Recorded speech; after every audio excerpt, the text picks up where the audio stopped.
Is Ian Rottenberg. I am Columbia's Dean of Religious Life, and I have the honor tonight of welcoming all of you to this space of intellectual engagement and connection with our guest speaker who will be introduced shortly. I am so glad to see all of you here. One of the things I'm most proud of at Columbia is having an office and being a part of the heritage of Earl Hall. The Earl Hall Center, if you've never been in the building, has an inscription above the door that the Dodge family, when they donated the building, insisted be placed there. And the inscription says that the building in which I work and that the Office of Religious Life operates out of should be set aside for the students so that religion and learning may go hand in hand and character grow with knowledge.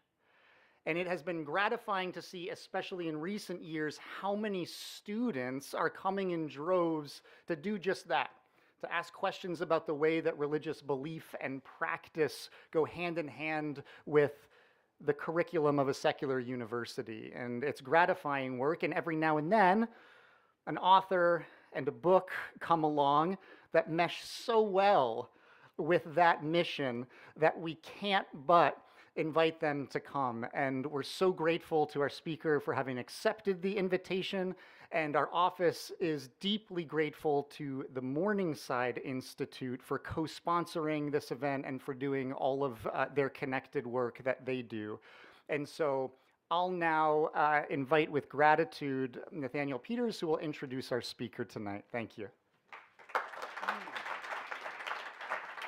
All right. Good evening. Thank you for coming. Thank you, Ian, for your kind words. I will reciprocate that gratitude. We're very grateful for the collaboration that we've had over the past few years with the Office of Religious Life and for the friendship that has been made there.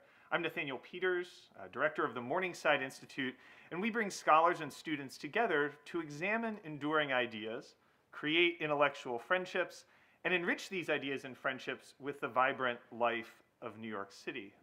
And through our work, Morningside allows students to experience the humanities not as dead or oppressive, but as rich and vital, as a source of personal fulfillment and a resource for answering life's most important questions, especially, sometimes, its religious questions.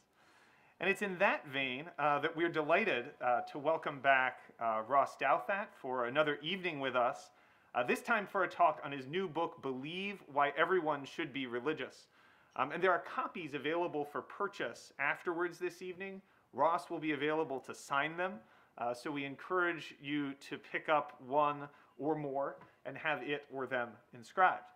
Now our speaker, I think for the purposes of many of us, needs little introduction, but I'll attempt one nonetheless.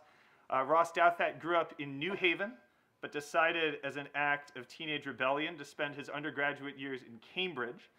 The author of 6 other books than the one that we're celebrating this evening.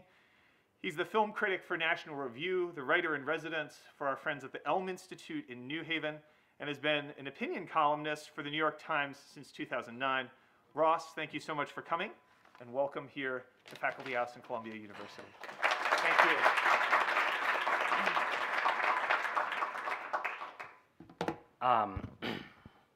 Can everyone hear me? Yes, this seems good. So thank you so much to both of you for that tremendously kind introduction. Thank you for the hospitality. Thank you for being here. I am ever so slightly under the weather, so I apologize in advance when we come to the Q&A, when you ask the devastating, religion-defeating, God is dead question that you've been preparing all this time, and I sort of rub my queasy stomach and duck the question. So just be prepared for that kind of slight letdown. But I was told by my host that a distinguished public intellectual who I won't name was once invited to give a talk here and had to bow out after 15 minutes because of illness. So I am intent on beating his record here tonight, while hopefully not expelling too much, in your general direction. How's that for an introduction to the subject of Almighty God, creator of heaven and earth, all things visible and invisible, from the human being to the tiniest microbe? I'm going to start tonight by talking a little bit about what I see as the religious context in which we find ourselves in the United States and the Western world generally, and use that as a kind of frame for the argument that I'm trying to make in the book, and yeah, sort of what I see it as trying to do. Yes, sir, that is an excellent idea. As Nathaniel mentioned, I started at the New York Times in 2009. I was by no means the first Roman Catholic columnist in the history of the New York Times, but I was almost certainly in the modern context the first conservative Catholic columnist, and almost certainly the first columnist hired in no small part, I think, to sort of represent a certain kind of religious belief or perspective on the world to the audience of the New York Times, which includes, I should stress, many devout religious believers, and God willing, every devout believer will one day subscribe to our fine newspaper. But it is fair to say that in the main, the audience of the New York Times skews somewhat secular. And when I was hired, I imagined myself as a brilliant paladin of faith, going forth to mount arguments and make defenses of both my specific religious commitments and religion in general that would single-handedly turn the tide of secularization and deliver the world to a new age of devoted religious faith.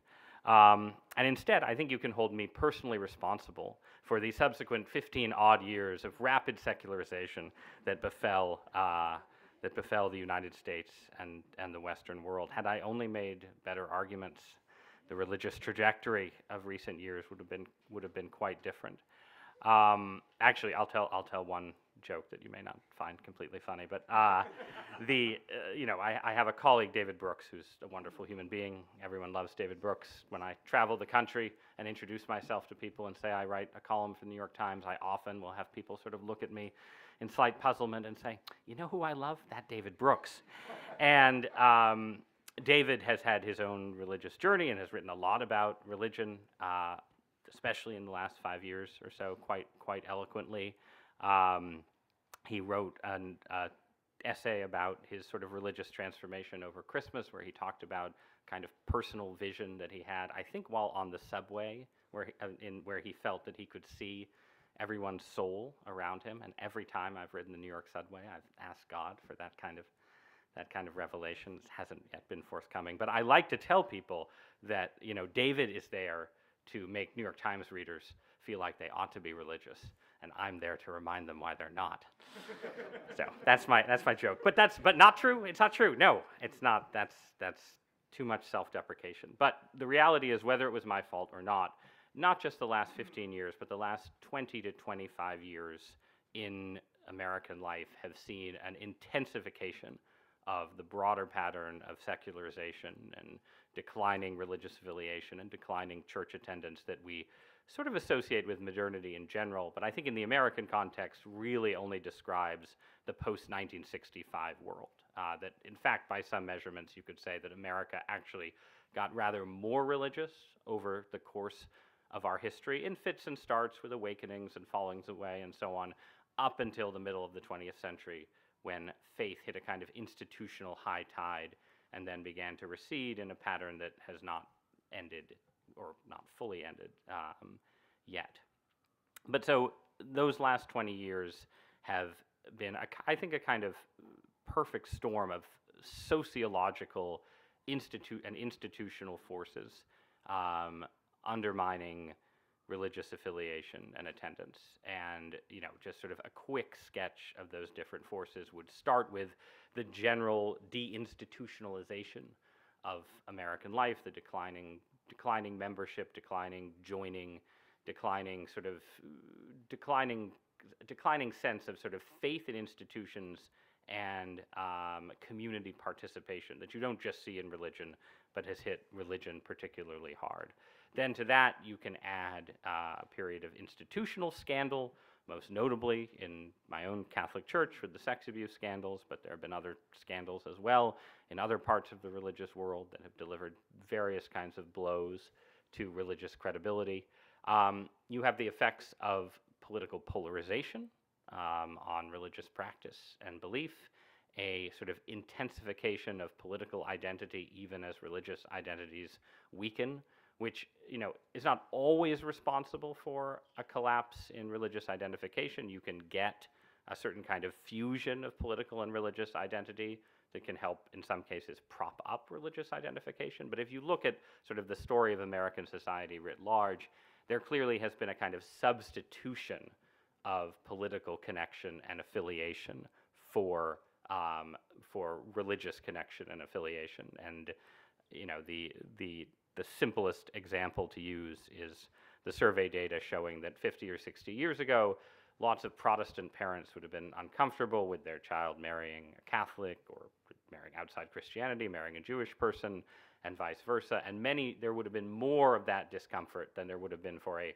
Republican parent whose child was marrying a Democrat, or vice versa. Flash forward to the 2020s, and it's quite the reverse. There's relatively little discomfort with children marrying outside a religious tradition, and much more discomfort with people marrying outside their partisan or ideological tribe. And I think that speaks to essentially the changing places of religious and political identification that's part of the story of our times.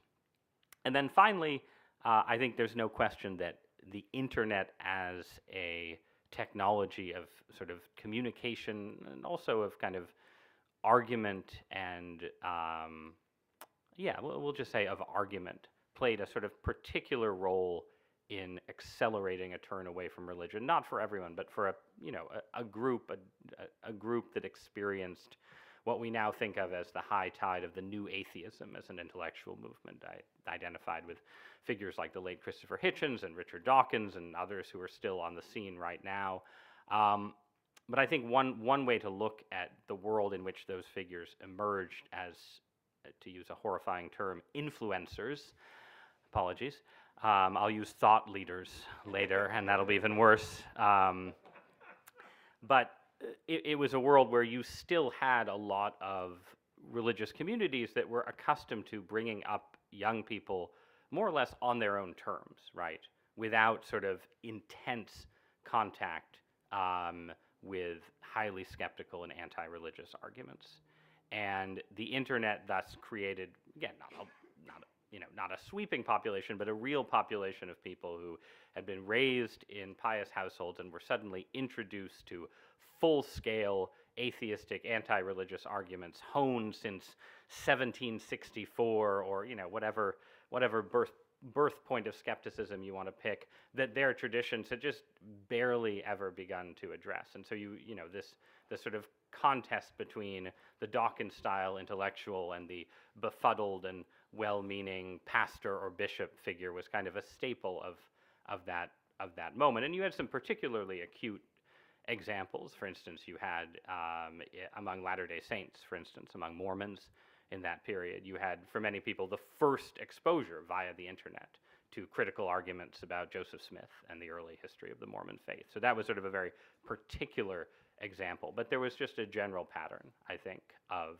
younger people especially being exposed to secular arguments that their own religious communities had not felt a full need to essentially prepare them to be exposed to. So again, one could further enumerate the forces involved, but I think that's a decent enough summary to explain a kind of acceleration of religious disaffiliation that really took off again around the time that I joined the New York Times. However, people have been telling this story now for a substantial amount of time. It's sort of a defining narrative of religious journalism and sort of the sociology of religion. But in the last couple of years, I think we've hit a slightly different juncture. And you can see this just in the data. Pew Research had a big study just the other day that got written up in the New York Times. Other keen observers of religion have been noticing this for a little while. But basically, since we emerged fully from the pandemic, I would say the rise of the so-called nuns, people who have no religious affiliation, not the Catholic, not the good kind of nuns, the other kind, has stopped Maybe it's gone slightly into reverse, but at the very least, there's a plateau of disaffiliation, a plateau in the share of Americans who report no direct connection to any kind of religious faith. There's been some kind of bounce back for church-going. It's hard to tell exactly how significant because you're dealing with an artificially low baseline thanks to COVID. Bible sales are up, according to the Wall Street Journal. And I've written a book, obviously. So right there, those are 4 indicators. That's all you need to have not, I think, a religious revival, but the way to look at it is that American society is sort of pausing and considering the possibility of a religious revival. And something may or may not come of it, but we're at a sort of juncture of uncertainty and possibility that we haven't been at basically at any point in the last 15 or so years. And so what form does that consideration take? Well, partially, I think it's just a basic and predictable reaction to a lot of the sweeping promises of the new atheism proving predictably false, right? So, this is, again, it's not that exciting to list these realities, but the new atheism promised that, as religion declined and people stopped getting their morality from dusty Bronze Age texts and put aside superstitious beliefs in a sky daddy and a flying spaghetti monster and all the rest, that American society would become more reasonable, less polarized, more confident in scientific evidence, less tribal, more enlightened. I mean, you can run down the list, and obviously none of that has happened, and it's become quite clear as,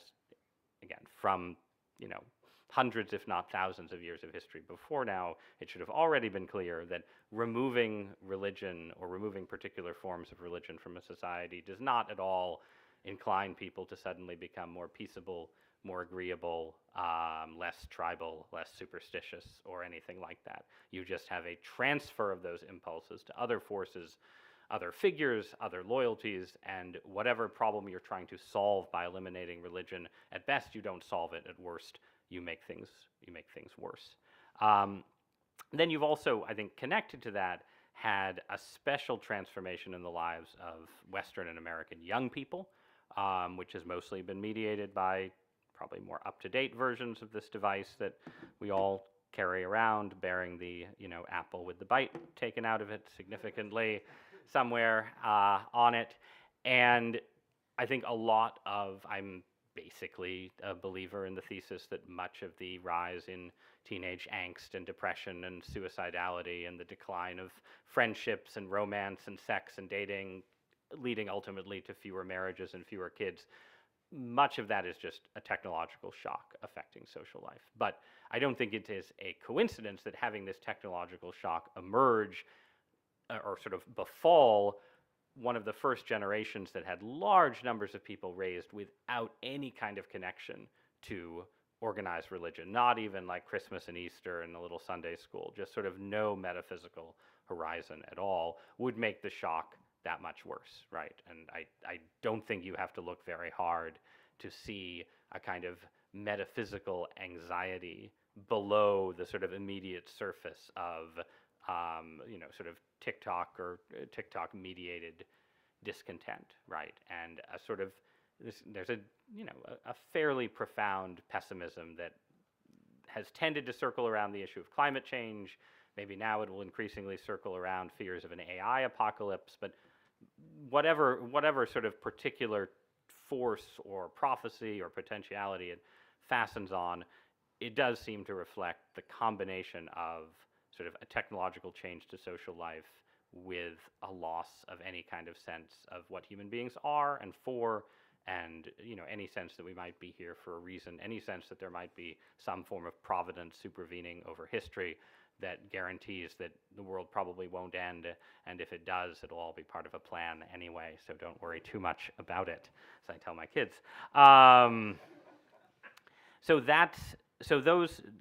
I think those forces combined, a sense of the new atheism's broken promises and a sense of youthful angst in particular, partially help explain what I see as this kind of opening or open-mindedness about religion. But then the question is, well, what does that, where does that open-mindedness go? And I think right now you can see three distinct places that it goes to. And one is just sort of a straightforward, renewed interest in traditional forms of religion. I don't think this is a dominant force at all in American society. I think it is real, but sort of concentrated in, particular demographics, like young men with thick beards converting to Eastern Orthodoxy, crucial demographics of our times, meaning no disrespect to any young men with a beard who converted to Eastern Orthodoxy here.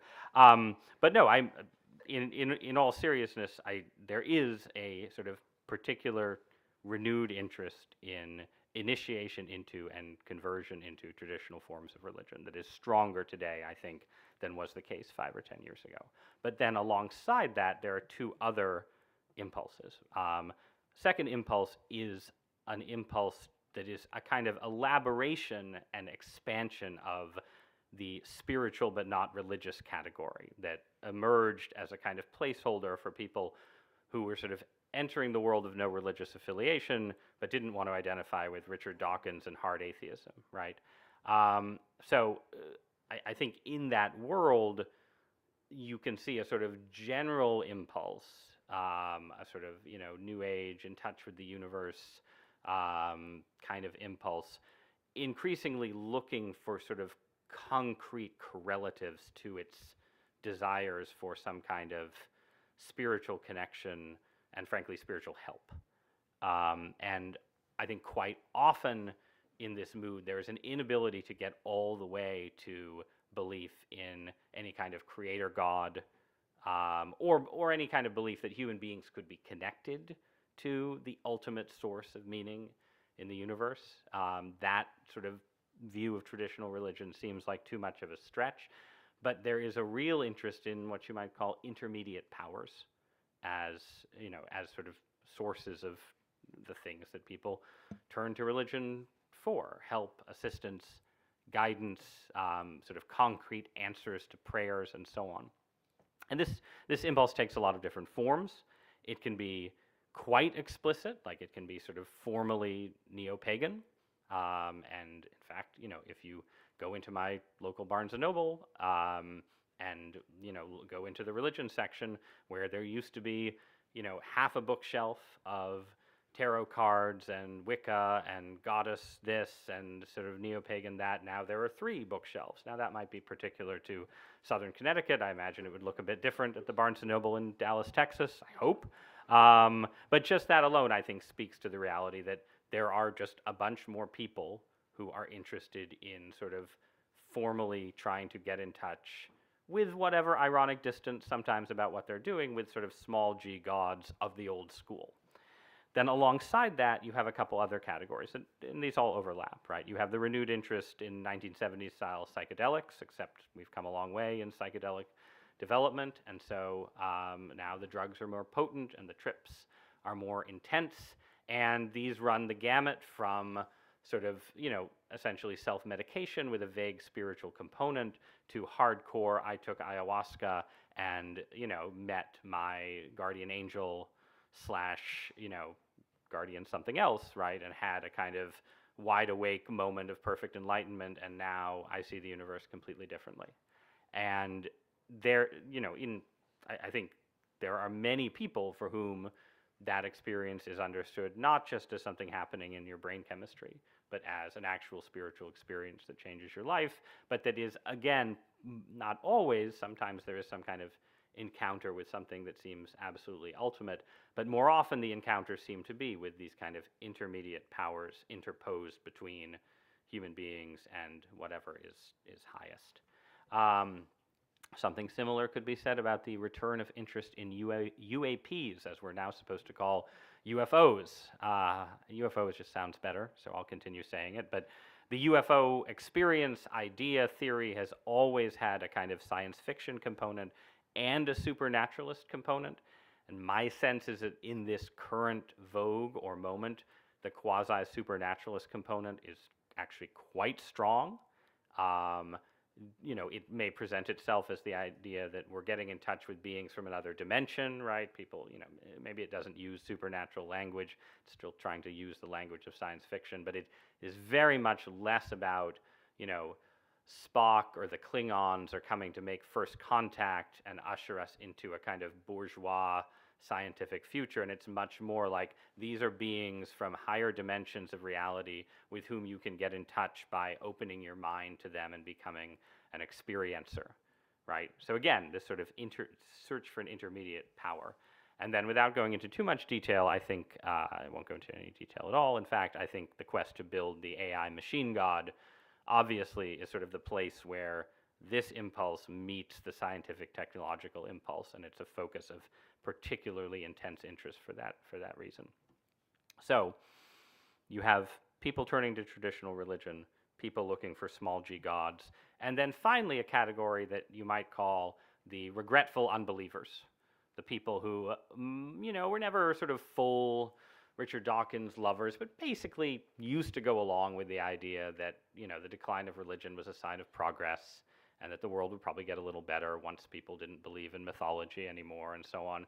And a lot of those people, I think, again, for reasons I've just sketched, have changed their minds and decided that they miss religion, they miss organized religion, they've, picked up Alexis de Tocqueville again and decided, hey, maybe America needed some churches. After all, maybe that was part of our cultural DNA. Wouldn't it be nice to have them back? But people in this position feel that religion is desirable, but religious belief under current late modern, early neo-pagan conditions, I don't know, whatever, early machine god dictatorship conditions, whatever term you want to use for our era, is still not like fully compatible with being a serious modern person. And at the very least, you can only get to religious belief if you have some sort of blast of mystical experience that lets you sort of shake off all your sort of secular and scientific beliefs and ascend through some kind of Kierkegaardian alchemy to a higher plane of irrational but passionate belief, or something like that. So that category is most significant and substantial among the American intelligentsia, I would say. In fact, it is sort of by default an intellectual's position. Only intellectuals sit around and think about the sociological benefits of religion and try to weigh them against the claims of skepticism, and normal people don't do this. But the intelligentsia matters, right? And the intelligentsia in American life is a pretty big category, people who consider themselves in some way intellectual. So it's not a sort of group that has tens of millions of members, but it is an important and influential group. So I think that's the context in which, after that extremely long-winded description, I decided to write a book making a slightly curious argument by the standards of religious polemics, which is to say an argument for the rationality and indeed the obligatory nature of being religious, with being religious defined as commitment to a kind of minimal set of very important propositions, minimal but extremely important propositions that I think undergird most of the world's major faith traditions, and that are, I think, a starting place for a further set of decisions, explorations, and ideally inrushings of divine grace that lead from the sort of initial category of religion to a specific kind of actual formal religious commitment. And so the book, the reality is, I'm told by people who work in publishing, is that, even a book that's written for people who don't agree with you is mostly going to be sold to people who already agree with you.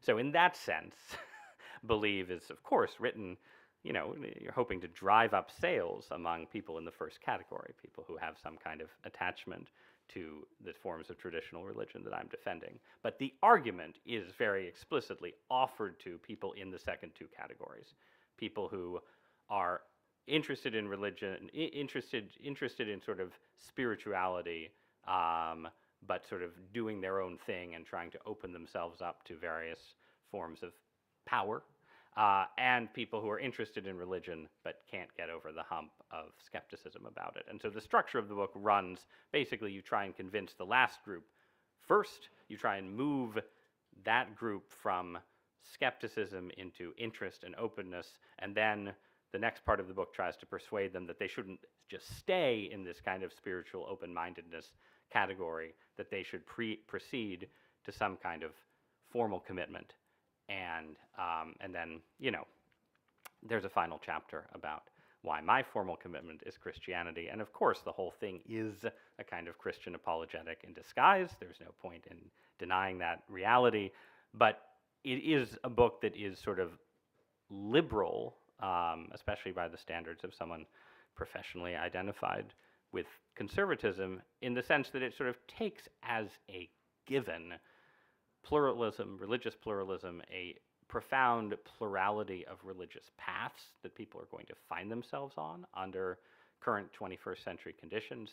And the overarching assumption is that God can do a lot with people who take an interest in him.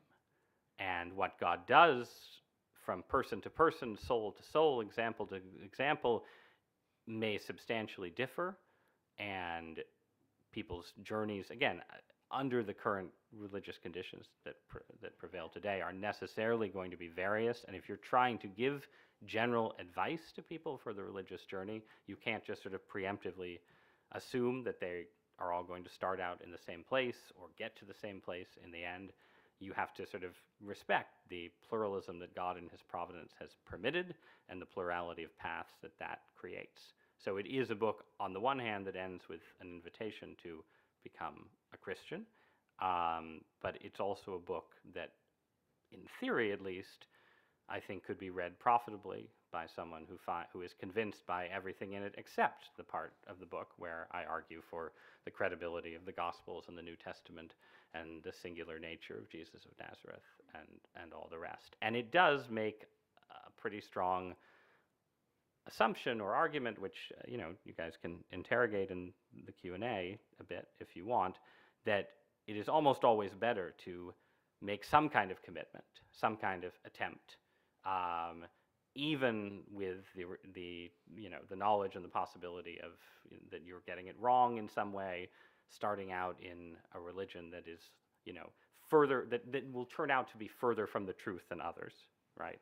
But that it is better to make that initial commitment, even on what seems like insufficient or partial grounds, than to hover permanently in some form of agnosticism, waiting for the bolt from the blue, the perfect certainty, the realization that Aquinas was right about everything, whichever particular thing you feel like you need to get you fully inside a church or a synagogue or a mosque. So that's sort of the outline. I think I should just say, sort of give you a sketch of the most controversial part of the book, and then we can open it up and talk about whatever you guys would like to talk about. But obviously the most controversial part of the book is the part where I say that there's an obligation to be religious. That there, by basically what I'm talking about, you can say sits at the intersection of what St. Paul says when he's preaching to the pagans at one point in the New Testament, and what John von Neumann, the famous polymath, allegedly said to his mother. This is contested, so you don't want to put an apocryphal book in your quote about how God is real, so I didn't. But I'm going to use it anyway, right? Von Neumann supposedly said, and he did become a Catholic of a peculiar sort. He supposedly said to his mother something like, there probably is a God. A lot of things make a lot more sense if there is one. And St. Paul, of course, before he starts in preaching about Jesus, says to the pagans, like, okay, I'm about to give you a new revelation, but already in the world around you, in the world in which you find yourselves, there is, adequate reason for you to recognize the existence of God, even before Jesus came on the scene and offered the full revelation. So put those two similar ideas together, right? And you have a basic view that belief in some kind of God, some kind of supernatural hierarchy, some kind of order and design for the universe, some kind of intentionality behind the human place in it, and probably some kind of life after death that we should all be prepared for, is a better bet than the available alternatives. That doesn't mean it is a argument that, defeats every other argument in the sense that providing 99.9999 whatever percent certainty that you absolutely must join an ancient antique religion. I wouldn't make that case. At the same time, I don't think it's in a kind of Pascal's wager territory where you're saying, well, maybe there's a 1 in 100 chance that God is real and heaven exists, and 1 in 100, well, set against eternity, I guess I have to make that bet. I think it's a lot better than 1 in 100. Not going to put a number on it until the Q&A when you can really press me. This was, I was trying to convert the agnostic economist Tyler Cowen many years ago, and he induced me to do some sort of spreadsheet of Bayesian probabilities about different religions being true, and I've regretted it ever since, because I felt like if I did it and I won his soul, then that would be worth the shame and humiliation of having put these numbers up. But he still persists in his agnosticism, so the embarrassing exercise just is there to, and I'll be presented with those numbers when I get to purgatory, I'm sure. And, they'll be like, well, the fires will burn, but only at 74.2% heat, but for, a million years. So we'll see how it goes. But yeah, I think the right way to look at this question is not in a search for a single sort of definitive and dispositive argument, but in the convergence of multiple different aspects of our reality, most of which have become more apparent to us thanks to the advance of modern science and just the experience of a partially secularized modernity than they would have been to someone in, the Age of Enlightenment or some other period when skepticism was first getting off the ground, right? So, and, I try and group these in the book into 3 broad categories, but the first is just the modern expansion of the basic old-fashioned argument for design, right? The argument for design starts with sort of the obvious but interesting point that the universe that we find ourselves in is sort of consistent and predictable and regular and law-bound, and turns out to be consistent and regular and law-bound in ways that reflect deep and fascinating and beautiful, according to mathematicians at least, I think you should trust them, mathematical symmetries that go down to the very foundation of existence. That argument has basically been there all the time, but to it, I think we can add the further twist, elaborated substantially to their surprise by many modern scientists over the last few decades, that the particular parameters that govern our universe, that set the whole thing in motion and continue to govern it today, have been set in the term that gets used that most of you have probably heard is fine-tuning.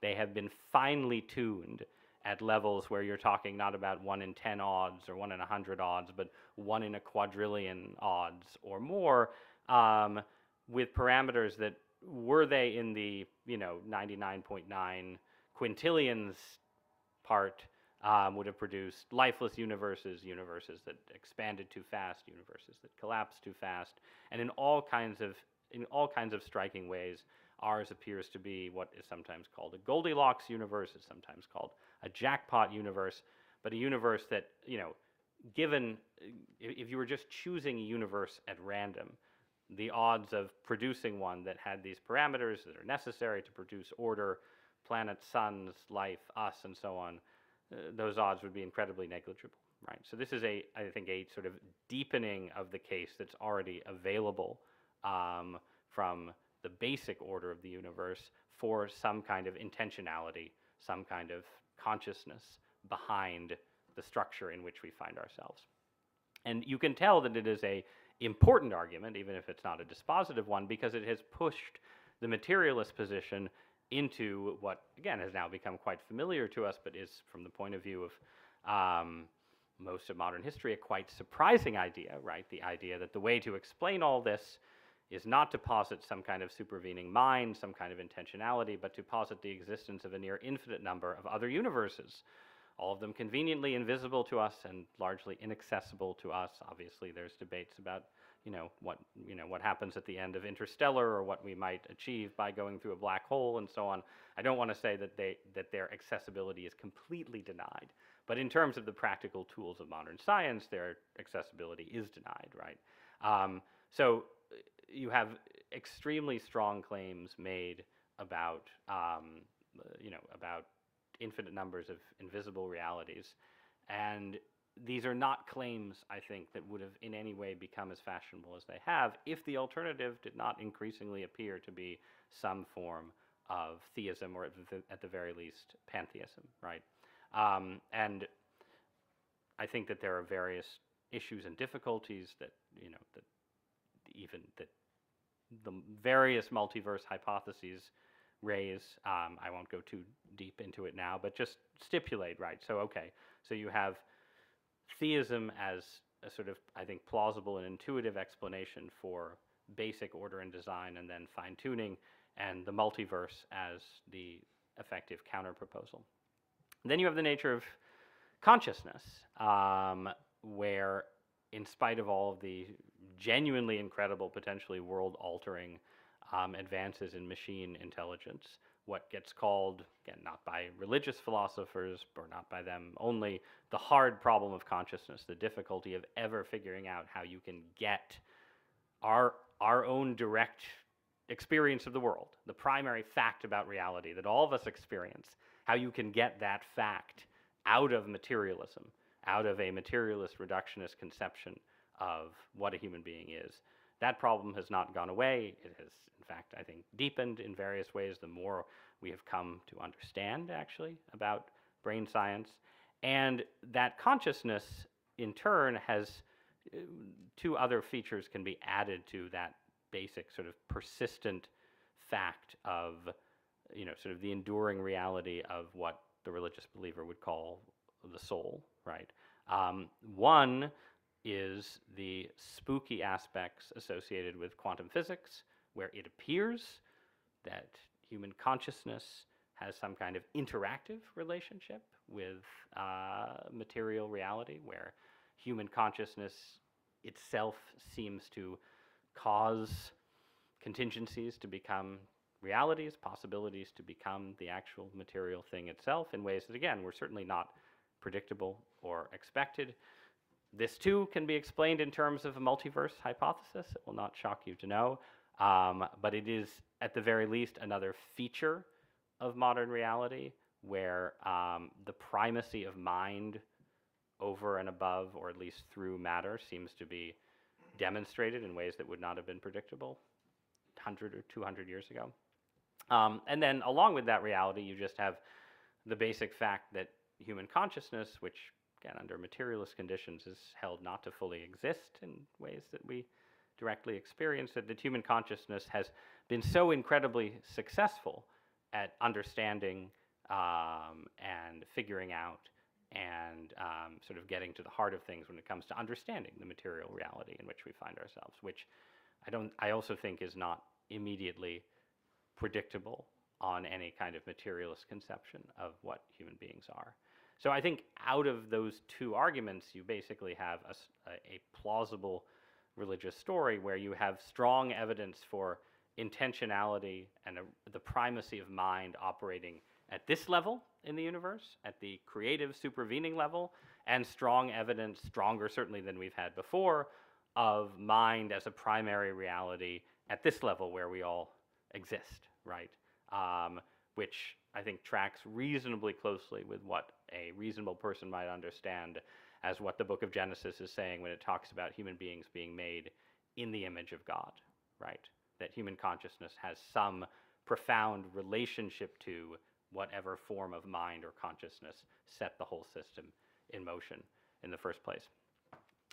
And then I think you should reasonably add as a third convergent line of evidence the resilience and, again, indeed, expansion of mystical, numinous, and supernatural experience as a consistent, enduring feature of human life, even under formally disenchanted conditions. And again, we now take this for granted, right? Like even the hardened atheist will say, oh, well, of course, people, power of suggestion, it's very potent, people have hallucinations, and clearly there's some sort of weird adaptive functionality in the brain that yields visions under the right circumstances and so on. This is what the atheist has to say. But if you go back 200 years and read what atheists were saying then, you had a pretty strong assumption that, yeah, people would still believe, there would still be superstitions, people would still believe in sort of, weird things, but mostly people believed in the supernatural because priests told them to, and the Bible said that miracles happened. And if people stopped listening to priests and stopped going to Sunday school and reading the Bible all of the time, much of this would sort of drop out of human affairs. And it hasn't, right? And it hasn't in ways that extend from sort of what you might call the kind of basic forms of mystical experience, feelings of oneness with the universe, a sense of your own immortality, a sense of some kind of divine encounter, all the way up through the much more intensely specific experiences like near-death experiences, which are a fascinating case of a form of supernatural experience that we know a lot more about under modern conditions because we bring so many more people back from the brink of death. And it is totally possible to imagine an alternate timeline where we started bringing lots more people back from the dead, and everyone came back and said either that there was nothing there or they came back with some chaotic hallucination that seemed like what you'd expect from a brain at the brink of going out of business. And instead, we have all of these fairly consistent across cultures, really intense, often life-altering, very concrete, described as more real than real supernatural experiences that, again, I don't think any atheist materialist writing 200 or 250 years ago would have predicted would be such a persistent feature of modern life. And the same extends to a certain kind, at least, of miraculous experience as well. The Catholic Church has not run out of miracles on which to found its making of saints, even though the bar for establishing a miracle is way higher than it was at any point before 1800 or even 1900, because the church does, in fact, try quite hard to gather expert medical testimony and so on. And this is not to say that you, the observer, are obliged to believe in any particular miracle or trust the saint-making process of the Catholic Church. But you are obliged, I think, to take encounters with what appears to be higher and different forms of reality as a just consistent feature of human experience that persists, whatever the cultural context may be, whatever we're teaching kids in school, whatever books we're having them read, and that falls upon unbelievers as well as believers, and that seems to be ineradicable.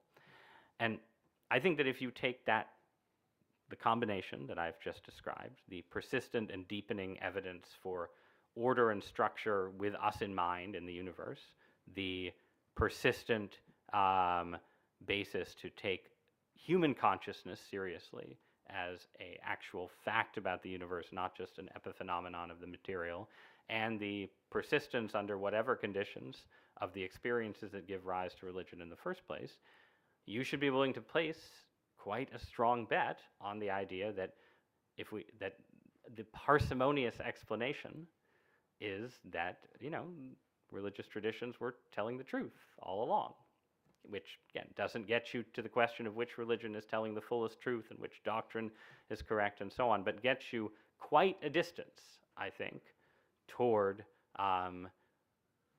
if you are a secular person, a transformed life and a different set of obligations and goals. And I'll just end by saying, I think, what is striking to me in reading, they're not so much critiques of my book, though those have showed up, but just sort of reading materialist and atheistic commentary generally, right, is that, I just think there is actually a basic parsimony, a basic desirable simplicity to the religious claim that you can make sense of all of these different features of existence by just saying something very simple, which is that, call it what you will, mind precedes matter.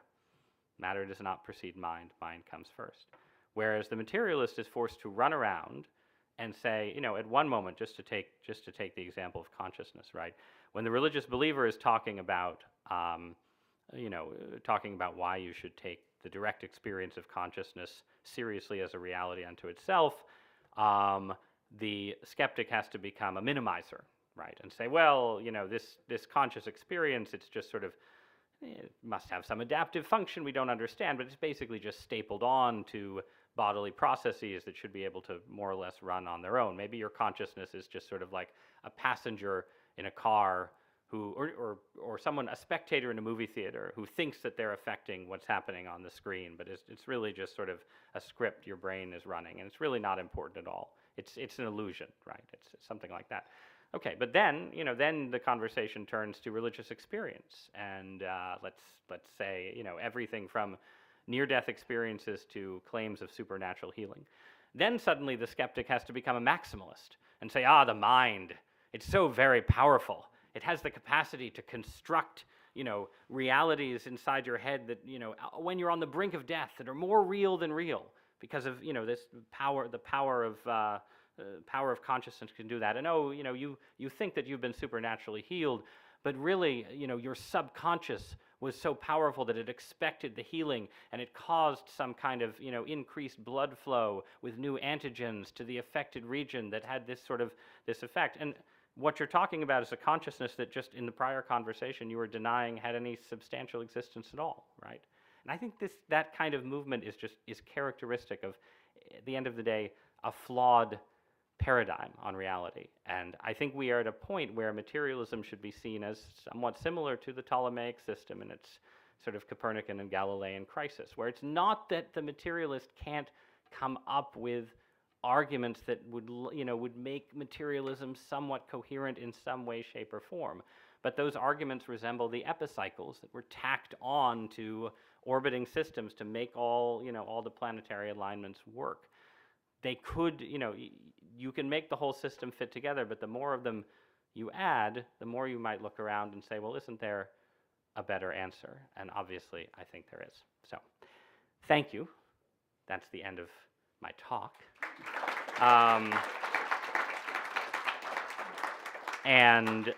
Let's go. There's a microphone. I would invite you to line up. And we will go for about 25 minutes, right? 7:30? Yeah, so let's go for about 25 minutes. I will try to be somewhat parsimonious in my answers. And we'll let people line up. And the thing I'm supposed to say is, make your question short and frame it in the form of a question. But you guys are very experienced with events, so I don't need to say that. Go ahead. Hello, thank Hi. you. That was lovely. Can you hear me? Yes. I was interested when you mentioned the new atheist movement because Can I just speak without the microphone? You can, but speak up. Christopher Hitchens' videos as a 14-year-old, and I found them very exciting. Yes. Kind of own the religious figures. And then as I got older, I came to view those videos as really juvenile and silly, and became much more interested in political theorists. Religion.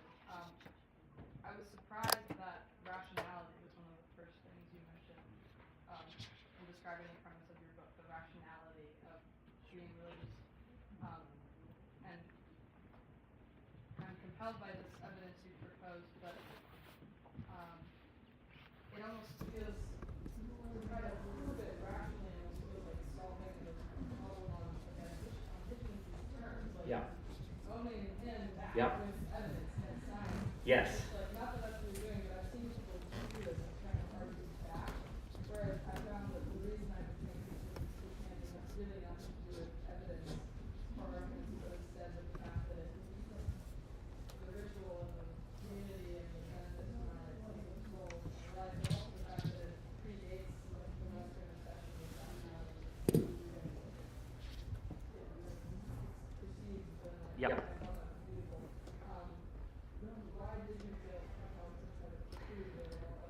So here's the horrible truth. The horrible truth is that I once debated Christopher Hitchens on a beach in Nantucket, of all places. I was 27 years old. Andrew Sullivan, who some of you have undoubtedly heard of, was supposed to debate Christopher Hitchens, and he decided to get married that weekend instead. And The Atlantic was like, Ross, you believe in God. Can you fill in? And I was like, yes, I'm going to fill in. And he did. I believe there's no video of this debate extant. But yeah, he wiped the floor with me in exactly the way that you suggested, right? So if you were going to psychoanalyze me a little bit too intensely, you could say, yeah, I've been waiting. He's long dead, but I'm finally getting the last word. But that psychoanalysis aside, let me say something in defense of the kind of rational way to religion, right? So first of all, I should say there are, part of my sort of, general theory of life in a pluralist society is that there are a lot of ways to religion and a lot of ways to God. And there are people for whom the kind of argument I'm making in the book just feels inert and unnecessary or pointless or maybe even counterproductive because it's not what is drawing you to religion in the first place. And to the extent that's true, I apologize if you open my book and it alienates you from religion in some small way. That'll be an extra failing to add to my years in purgatory for losing to Hitchens.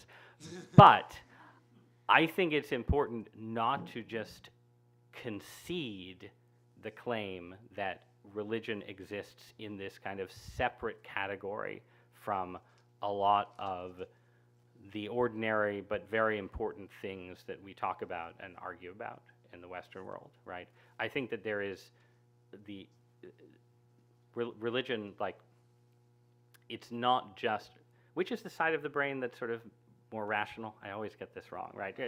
Left side is more rational, right? Religion is not just for right-brained people, right? Like there are people for whom you can enter fully into the lived reality of a faith purely through a kind of mystical and experiential way of being. But then there are people who are like, all the time, their brain is saying, okay, but is it real? Is it true, right? And so I don't know if any of you saw, Jordan Peterson had this dialogue with Richard Dawkins a couple months ago, and it was a classic example of like two sides of the brain talking past each other, right? Dawkins would say something like, well, of course we can all agree that dragons aren't real, right? And Peterson would be like, they're more real than you and I, Richard. It's just like, right? And so, I mean, on the one hand, I appreciate the Peterson brio, but on the other hand, like it's like, you can see Dawkins being like, well, but are they, right? Like, well, in what sense, right? So, and my claim in the book and my literal belief, right, is that there are realities. Religion takes you past rationality, but it does not betray rationality, I think is the best way to put it, right? That the kind of reasoning I'm doing in the book, I think, is there to carry someone not all the way to communion with God, whatever that may mean. That's, that I'm not trying to deliver. But I am trying to deliver a certain kind of person, perhaps a person like myself who had had different life experiences than I did, to the doors of church and into the kind of experience that you've had, without having the sense that they have to sort of betray a lot of fundamental commitments that are themselves not bad commitments to have. Yes, the Western world is too left-brained in various ways. Yes, we can be too obsessed with rationality.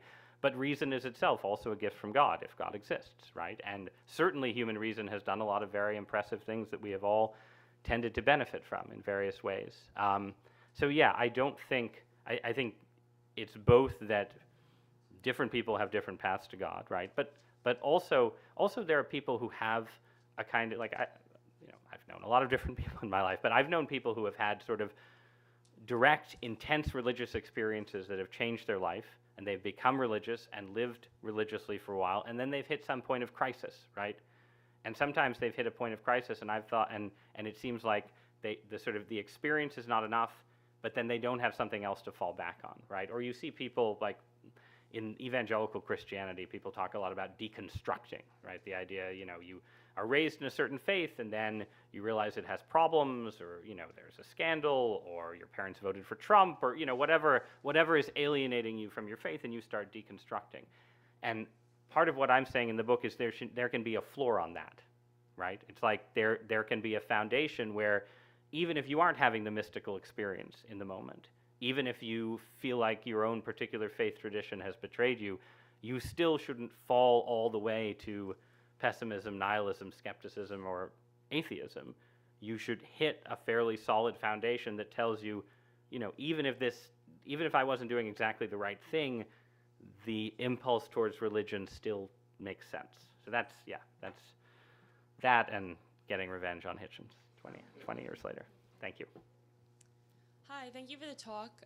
My question is about the role of individual self-discovery in this, especially given that religious pluralism is acceptable and possible, and also given that conversion is a genuine path to faith within religious traditions. So I guess I'm wondering, in a sense, it seems like all of these start from a place of wanting something, or a place of wanting to discover oneself, or wanting to discover one's path in life and purpose.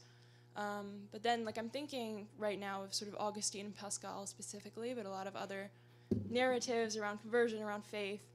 It seems like there's a point at which that seeking ends, and a point at which the committed life begins. Yeah. And the life of submission to a higher power, and the life of submission to a communal standard and a way of living. So could you just speak to what the role of individual self-discovery is and when it ends? Yes, well, and I absolutely, and I think that that's exactly right. I think that, I think that the person who is a non-believer or is sort of curious about religion and so on is already going slightly astray if they think that they're setting out on a quest for self-discovery, or at the very least self-discovery alone, right? So taking religion seriously begins by taking seriously the idea that that there is something larger than yourself. And yes, you may discover your truest self in some way in the search for that larger thing, but it is the larger thing that is primary. It is the place where you are ultimately trying to rest after being restless, right, in Augustinian terms. But that is the goal. The goal is the encounter with something higher, which, obviously ultimately can only happen fundamentally through the higher power's volition. And, anytime you're urging someone towards a religious quest, you quickly get into, sort of deep waters about providence and predestination and all the rest. But still, in practice, that's what I think you have to reasonably do, even accepting that God's providence is over everything. But then, my basic view is that you can't get very far at all without some kind of commitment. And that, again, this is true in religion as in non-religious forms and places, right? It would be very strange to say, I have decided to become the world's greatest soccer player, and to do this, I will hang out in my backyard with my soccer ball and occasionally, watch a video of Pele, right?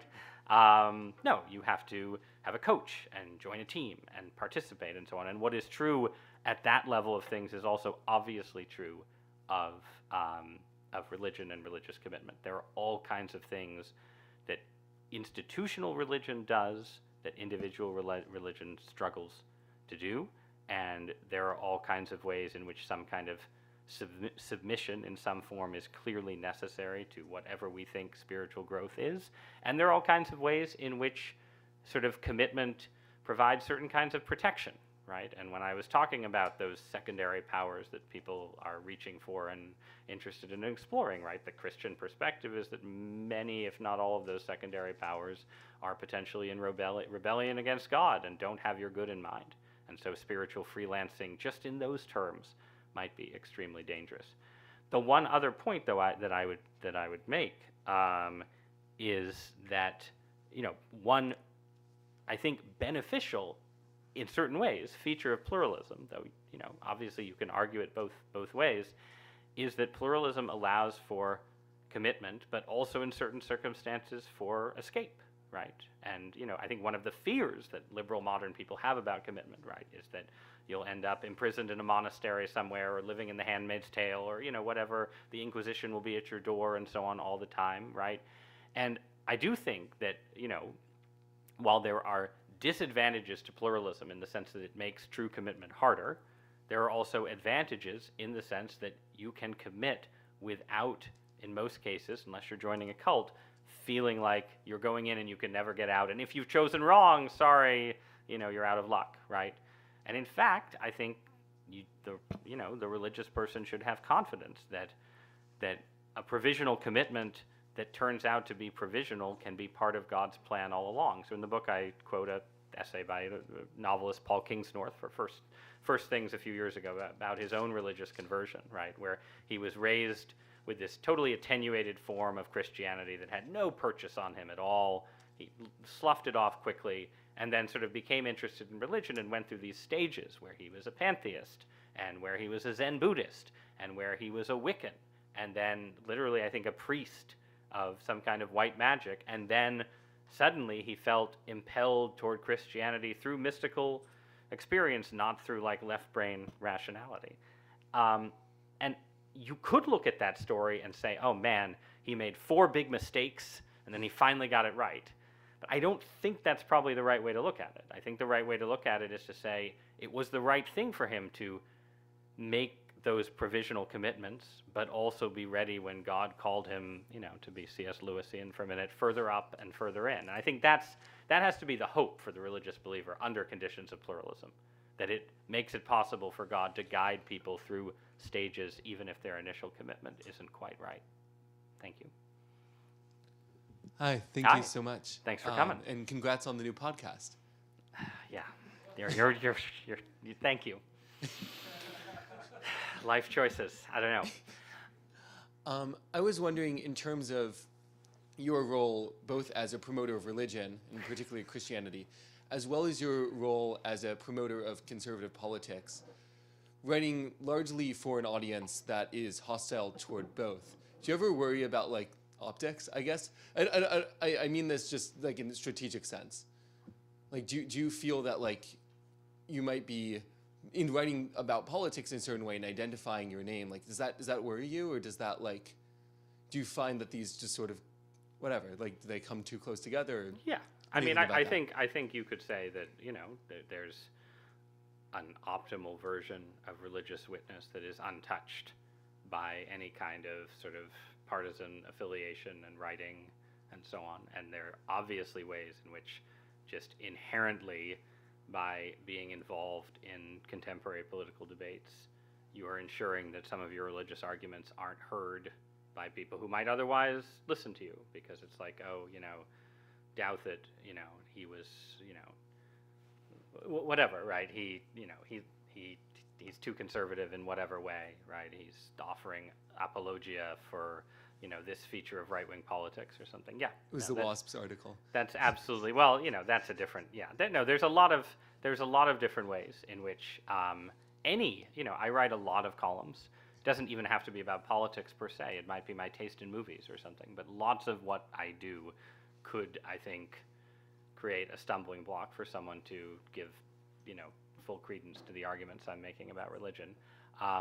The only thing to be said about that, really, it's 2 things. One is that I wouldn't be in a position to make the arguments I'm making about religion in the particular fora that I get to make them if I hadn't been hired to write about politics, right?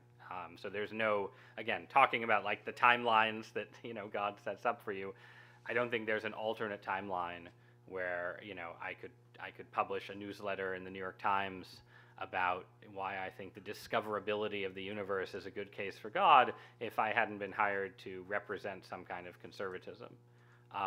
So you, to some degree, you do have to accept that, like, this is the life that I've been placed in, and these are the opportunities I have, and they're connected in some way that undermines, but hopefully also elevates. The other thing is that I do genuinely try, and I think people think I'm not serious about this, but I do genuinely try to express myself differently, especially nowadays, about politics than I do about religion. Basically there has been no point in my adult lifetime, but certainly not since the rise of Donald Trump, when I have felt intensely comfortable with the current expression of American conservatism at all.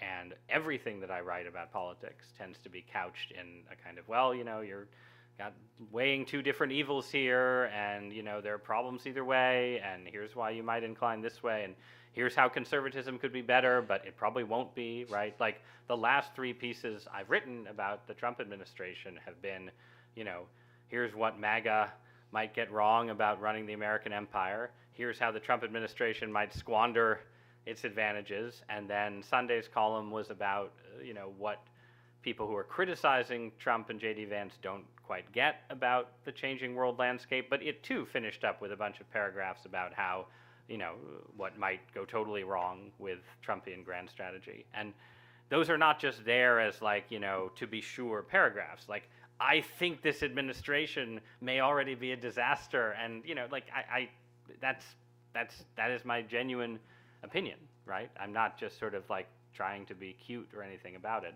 and yet at the same time I am deeply alienated from contemporary progressive politics in every way. So what are you going to do, right? I have to write about politics. I am conscious that there attempts to be a sort of directness and sincerity to the kind of case I make in this book that I would not use to sell you on any particular thing that Donald Trump might be trying to do. Thank you. Yeah. Yeah, thank you very much. Two questions, one philosophical, one political.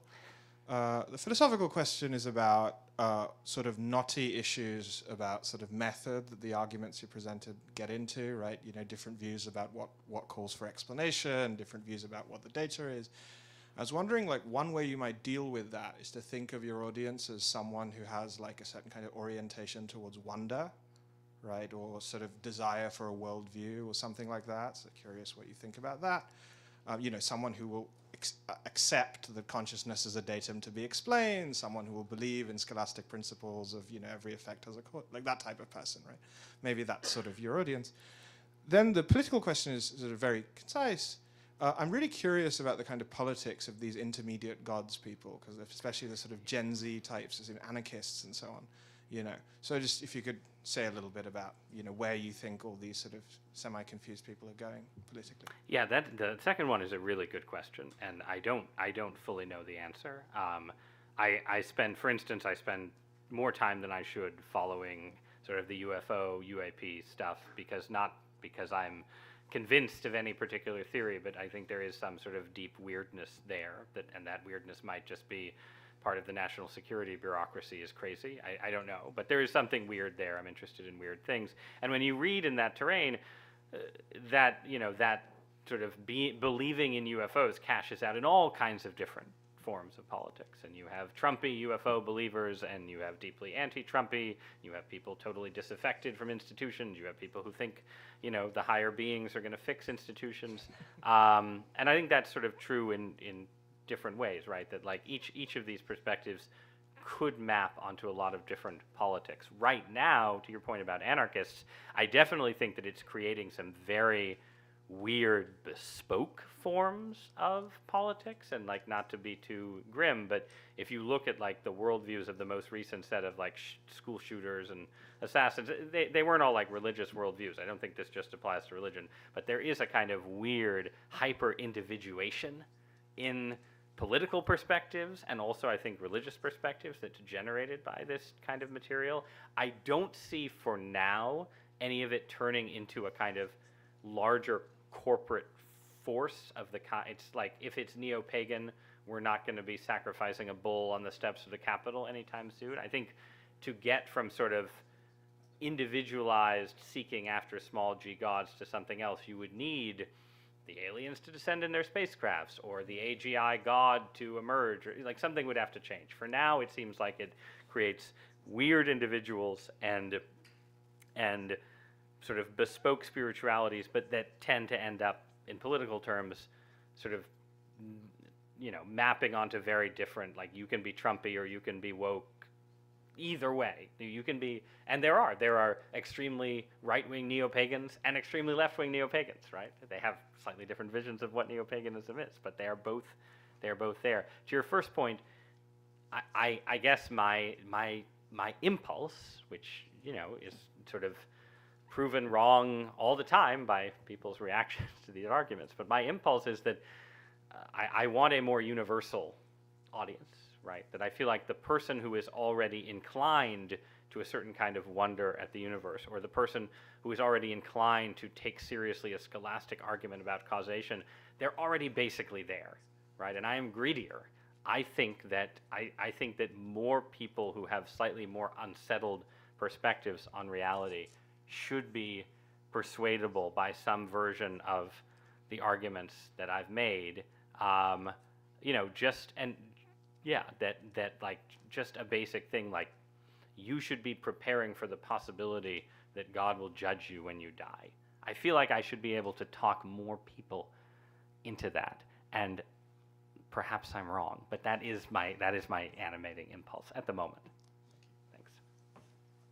I'll try and be. So we've got 7 minutes left. So I'll try and be really. I'll try and be quick. Very brief question. I know you can't write a smashing book about the witness of charity, but to what extent is there even a rational approach to faith without charity, if that makes sense? Like a real philosophical argument for why ratio is always preceded by some sort of reception or receptivity. And this is the great revolution of Christianity. Yeah, I mean, I sort of, and this may be a deep failing of the book, right? But I sort of shied away a bit from both. There's different modes of arguments that run, and forgive me if I'm mistaking the line of argument, right? But like if you read Mere Christianity, Lewis starts out with moral impulses, right, as a fundamental case for being a Christian, believing in God, and so on.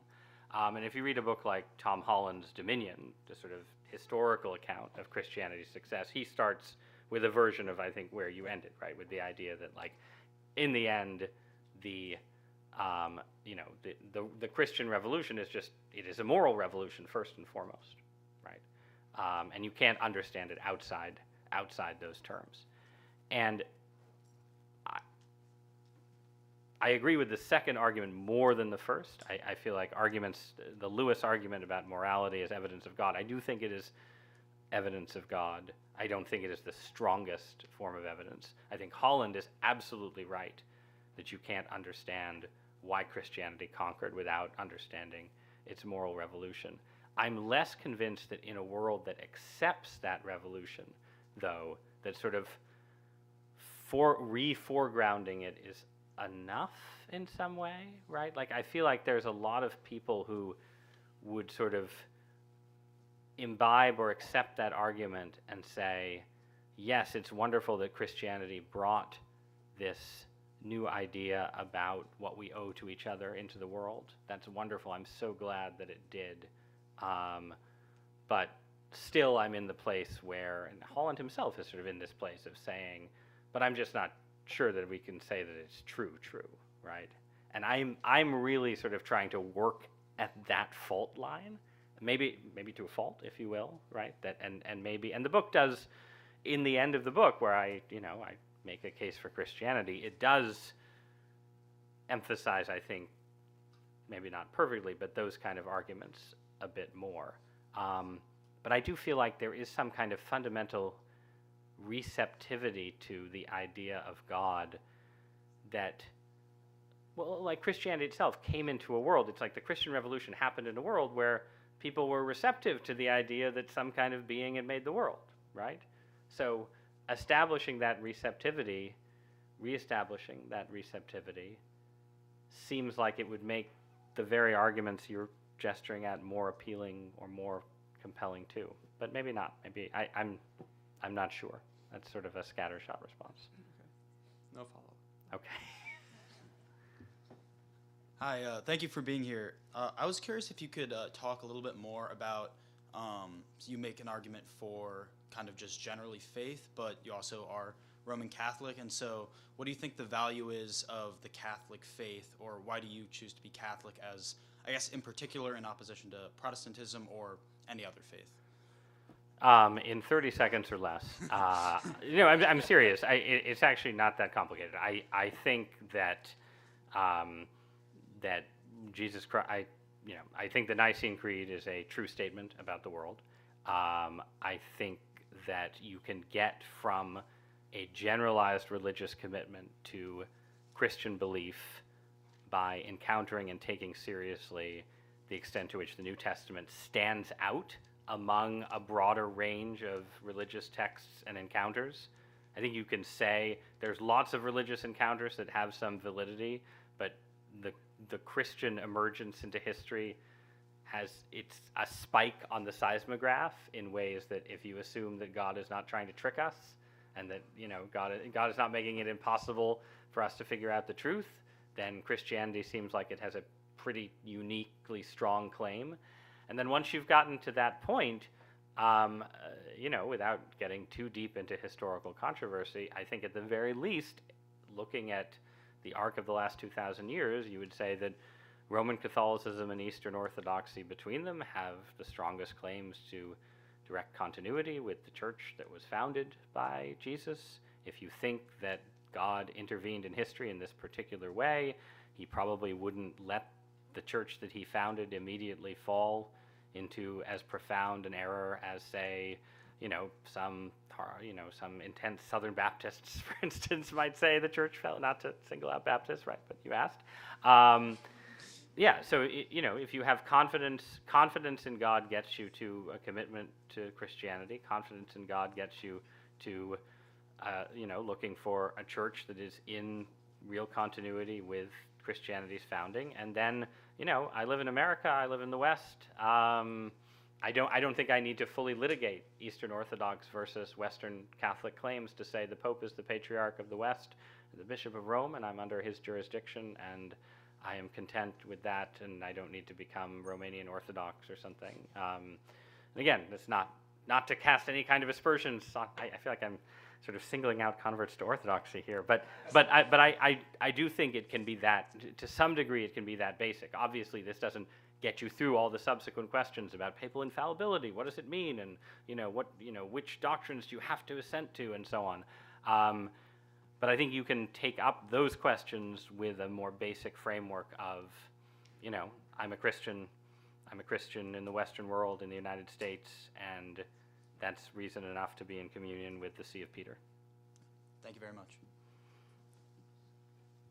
Wonderful, thank you. I actually have a question on that related to the epistemic validity of Abrahamic text specifically. So more in the last chapter of your book. It would seem to me, but do let me know if you disagree, that if you're going to base a lot of your core beliefs and values and questions about the purpose and meaning of life around some central text, then that text has to clear some minimum threshold of reliability. Mm-hmm. But at least for the First Testament, which dates itself back about 5,700 years ago, the invention of writing comes about 1,500 years after that. And so you have a 1,500-year gap period. And by the way, the invention of alphabet writing and symbolic language comes 500 years after that again. So you have 1,500 to 2,000 years of oral traditions in which the First Testament and the Bible is passed across nomadic tribes going through thousands of kilometers and hundreds of generations. Mm-hmm. And yet, still thinking that text, which is passed through 2,000 years of oral tradition, still has perfect accuracy, or at least passes a threshold of reliability that's accurate enough for me to base a lot of my core central values on. That's something that I've been struggling with. And when you add to the fact that the only text that we do have today comes 2,000 years after that, so there's even more of a gap, right? There's now 3,500 years between the Dead Sea Scrolls that we have today and the time in which the First Testament dates itself. That gap of just having to pass oral tradition, something that's perfectly accurate through 3,000 years of history and over 2,000 kilometers, seems to me not to pass this reliabilist test. So I'm very curious how you square that, and it's something that I've been wrestling with. So I'd love your insight. I mean, I think couple things. We can litigate the entire historicity of. One is that I'm a Christian because of the New Testament before the Old Testament, which is maybe not exactly the most perfectly orthodox formulation. I'm not sure. But if you want me to buttonhole you on historical reliability relative to, relative to alternatives, I would happily do so on the Gospels themselves and the New Testament. And I will say that from in my own, personal perspective, some of the confidence that I have in the Old Testament connects to the confidence I have in the New Testament, right? The New Testament makes specific claims about its own continuity with the traditions of the Jewish people. And if I find the New Testament credible, then I'm more likely to find the Old Testament credible, notwithstanding some of the points you raise. I think there are some particular questions about how, there's a book, my mind, is slightly blank, but like there are in fact, there are interesting books, let's just put it that way, about the historical Moses and the arguments about the historicity of Exodus and so on. I think I think the test you're setting up would actually sort of cut in the other direction if it was sort of fully established, for instance, that wow, Exodus seemed to have a really impressive, an impressive knowledge of what like Egyptian names would have been, city names or place names and so on in a period, where on the other side of this oral tradition and so on. I'm not deep enough in those arguments to tell you right now, oh, they actually passed the test, but I can Google up a book or something for you afterward. But I also think that this is again a case where sort of your framing of what you are looking for in the world actually matters, and maybe this connects to what I'm trying to do in the book, right? Like if you treat it as, if you say, there's probably no God, right, then yes, you're probably not going to find, an oral tradition passed down over thousands of years and making claims about things that weren't immediately written down to be especially compelling. However, if you start from the assumption that there probably is a God, that the world makes a lot more sense if there is one, and that human beings are here for a reason, and religious experience that is, not always but often mediated through traditional religion and so on, gives us reason to think that this God, this higher power, wants some kind of relationship with us, then again, your argument flips around a bit, because then you say, okay, well, what are the religious traditions that seem to have survived a lot of testing, right? And to have sort of persisted notwithstanding all of the obstacles to their transmission and continuation that you mentioned. And this is why I do think you can sort of, again, starting from semi-theistic premises, reason your way not to immediately becoming a believing Jew, but to saying, like, okay, there's only a few big religions that seem like places where there's enough sort of endurance and staying power to say maybe God is actually acting in history here. And in that sense, the things that you're objecting to in a theistic framework are almost, not quite maybe, but almost an advertisement and not per se a strike against it. So those are three slightly different cuts on the same question. It's a completely fair question. So it's 8:05. I'm sorry. I know there are more questions, but I'm going to thank you all and call it an evening and repair to the back if anyone has books they'd like to sign. And if I haven't gotten to your question, come to the back while I'm signing, and I will try and very hastily answer it. But I just want to thank the Morningside Institute, Columbia, and all of you for a lovely evening in which, I feel much better than when I began the talk. I'm in great shape, and thank you all so very much.